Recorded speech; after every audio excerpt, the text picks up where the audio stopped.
It's a question for the ages. Are we alone in the universe? Believe it or not, we've actually been asked a lot to find out the answer. And a man who shared his experience with us 3 years ago is now sharing it with the nation. Will Whitson is live in Myrtle Beach to share our own experiences with the supernatural. Will.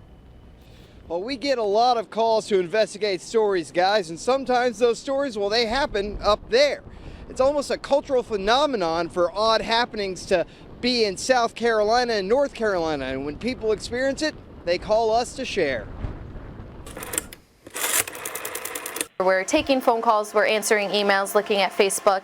Any type of concern the community has, we like to answer them as well. Sometimes those concerns deal with something literally out of this world. All the tourists are in town, they got their cameras, they're seeing these lights out over the ocean, and it just sort of, can grow to be something pretty big. I've seen some of the orange lights that people call in and claim that they have video of. No, not that kind. Something more like this. Local business owner and pilot Gary Travis shot video of it 3 years ago. Our interview with him went viral online, and now he's being featured on a National Science Channel program. I'm not going to be a guy that tells you I think they're alien spacecraft, and I don't have any guy proof of that.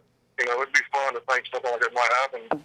About 5 to 10 feet above the two-story building or home was two bright lights that showed up. Check this out. The National UFO Reporting Center keeps a database of reports in every state. There are almost 1,200 reports in South Carolina, many from right here in the Grand Strand. All of a sudden, the emails we get, the phone calls, the Facebook messages, they all really increase. Even members of our own WNBF News family have had an encounter. And we all kind of got up, followed her out to the street, and saw this bright orange light. UFOs aren't the only weird happenings in the Grand Strand. Some phenomenon have been here for generations. The big one we hear about all the time is the Seneca booms. My theory was maybe somebody's propane tank exploded.